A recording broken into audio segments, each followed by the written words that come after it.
YS వివేకానందరెడ్డిని చంపిన దస్తగిరిని కాపాడుతున్నది ఎవరు? చంద్రబాబు కాదంటారా? రామోజీరావు కాదంటారా? ఏబిఎన్ రాధాకృష్ణ కాదంటారా? వైఎస్ సునీత కాదంటారా? షర్మిల కాదంటారా? దస్తగిరి వైఎస్ వివేకానందరెడ్డిని నేను చంపాను అని కాలర్ ఎగరేసుకుని బయట తిరుగుతున్నాడు. మా అమ్మను ఉంచుకున్నాడు కాబట్టి నేను వైఎస్ వివేకానందరెడ్డిని చంపాను అని ఆయన మొదట చెప్పడం జరిగింది. అటువంటిది ఆయన్ని ఇప్పుడు కాపాడుతున్నది ఎవరు? ఈరోజు దస్తగిరిని బయట తీసుకొచ్చింది ఎవరు? 500 రూపాయలకి అప్పు చేసుకునే దస్తగిరి ఈరోజు కారులో తిరిగే స్టేజ్కు ఎలా వచ్చాడు? దీని వెనకాల చంద్రబాబు హస్తం లేదంటారా? బీటెక్ రవి హస్తం లేదంటారా? రామోజీరావు, ఏబిఎన్ రాధాకృష్ణ, TV5 హస్తం లేదంటారా? వైఎస్ సునీత దస్తగిరి వెనకాల లేదంటారా? వైఎస్ సునీతకు, వైఎస్ షర్మిలకు దస్తగిరి పైన ప్రేమ ఎందుకు అని ఈ వీడియో ద్వారా ప్రశ్నిస్తున్నాను. మొట్టమొదట వైఎస్ వివేకానందరెడ్డి చనిపోయినప్పుడు గుండెపోటు అని చెప్పినది ఎవరు? మాజీ మంత్రి ఆదినారాయణ రెడ్డి కాదా? చంద్రబాబు నాయుడు కాదా? ఆ రోజు వివేకానందరెడ్డి చనిపోతే గుండెపోటుతో మరణించాడని చెప్పిన వాళ్ళు చంద్రబాబు నాయుడు సిబిఐ ఎంక్వైరీ ఎందుకు వేయలేదు? జగన్మోహన్ రెడ్డి అధికారంలోకి వచ్చిన సంవత్సరం తర్వాత ఎందుకు వివేకానందరెడ్డి హత్యను అవినాష్ రెడ్డి చంపాడు అని ఎందుకు చెబుతున్నారు? దీని వెనకాల కుట్రలు, కుతంత్రాలు ఏమైనా దాగున్నాయా? ప్రజలందరూ కూడా ఆలోచించాలి. ఈరోజు హంతకుణ్ణి కాపాడుతున్న చంద్రబాబు నాయుడు నిజంగా నేరం చేయలేదు అని అంటారా? ఎందుకు హంతకుణ్ణి కాపాడుతున్నాడు? గొడ్డలతో నరికి చంపిన హంతకుణ్ణి కాపాడుతూ పదే పదే జగన్మోహన్ రెడ్డిపై ఎందుకు వేస్తున్నాడు? రాష్ట్ర ప్రజలందరూ కూడా అర్థం చేసుకోవాలి. వివేకానందరెడ్డి రెండో పెళ్లి చేసుకుంటే ఆయన రెండో భార్య మరియు రెండో భార్యకు పుట్టిన కుమారుణ్ణి ఎందుకు వైఎస్ సునీత దగ్గరకు చేరదీయలేదు?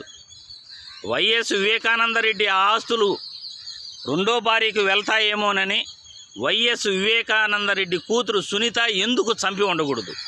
ప్రజలందరూ కూడా ఆలోచించాలి. ఈరోజు ప్రెస్ మీట్లు పెట్టి చంద్రబాబు రాయించిన స్క్రిప్టును వైఎస్ సునీత పదే పదే వల్లిస్తున్నారు. బీటెక్ రవితో షర్మిల భర్త ఎందుకు మంతనాలు జరిపాడు?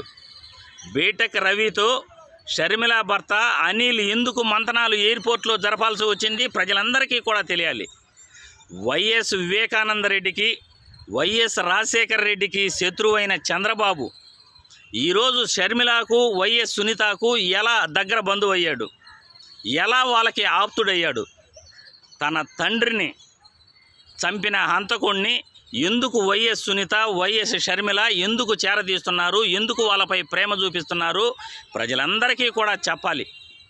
ఈరోజు దస్తగిరికి కారులో తిరిగే అంత స్తోమత ఎలా వచ్చిందో కూడా ప్రజలందరికీ చెప్పాలి. బీటెక్ రవి షర్మిల భర్తతో మంతనాలు చేస్తాడు, అటు వెళ్ళేసి రేవంత్ రెడ్డితో మంతనాలు చేస్తాడు, షర్మిల వెళ్ళేసి రేవంత్ రెడ్డితో మంతనాలు చేస్తుంది, ఇటు చంద్రబాబు నాయుడుతో రేవంత్ రెడ్డి మంతనాలు చేస్తాడు, పార్టీ ఫండ్ అందిస్తాడు, అటు కాంగ్రెస్తోనూ ఇటు బీజేపీతోనూ అన్ని పార్టీలు ఏకమై ఒకే ఒక వ్యక్తి పైన దాడి చేసేందుకు ఈరోజు సిద్ధమవుతున్నారు.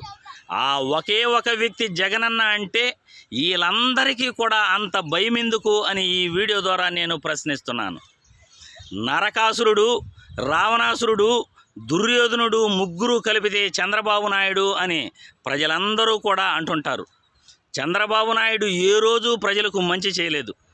ఏ రోజైనా అక్కా చెల్లెమ్మల ఖాతాలో ₹1 అయినా డబ్బు వేశాడా? అలాంటిది ఈరోజు చంద్రబాబుకు మళ్ళీ ఓటు ప్రజలు ఎలా వేస్తారు అని అడుగుతున్నాను. 25,000 రూపాయలు ఆడబిడ్డ పుడితే డిపాజిట్ చేస్తానన్నాడు. ఒక్క కుటుంబానికైనా 25,000 రూపాయలు వేశాడా అని ప్రజలందరినీ అడుగుతున్నాను. పోనీ 2,000 రూపాయలు ఇంటికొక ఉద్యోగం ఇవ్వకపోతే నిరుద్యోగ భృతి ఇస్తాను అన్నాడు. పోనీ 1,20,000 5 సంవత్సరాలకి ఏ ఒక్క కుటుంబానికైనా చంద్రబాబు ఇచ్చాడా అని ప్రశ్నిస్తున్నాను.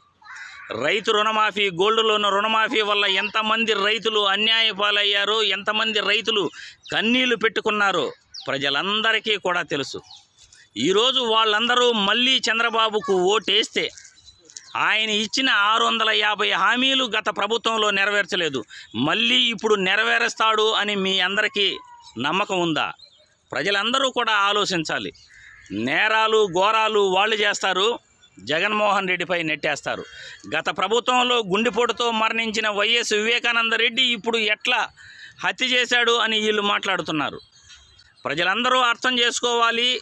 వైఎస్ వివేకానంద రెడ్డిని చంపిన దస్తగిరిని చంద్రబాబు ఎందుకు కాపాడుతున్నాడు, రామోజీరావు, ఏబిఎన్ రాధాకృష్ణ, TV5 ఎందుకు ఆ దస్తగిరిని నెత్తిన పెట్టుకుంటున్నారు, వైఎస్ షర్మిలకు, వైఎస్ సునీతకు దస్తగిరి పైన అంత ప్రేమ ఎందుకు అని ప్రజలందరూ కూడా అర్థం చేసుకోవాలి. వీళ్ళకి తగిన బుద్ధి చెప్పాలి అని ఈ వీడియో ద్వారా ప్రతి ఒక్కరిని కోరుతున్నాను.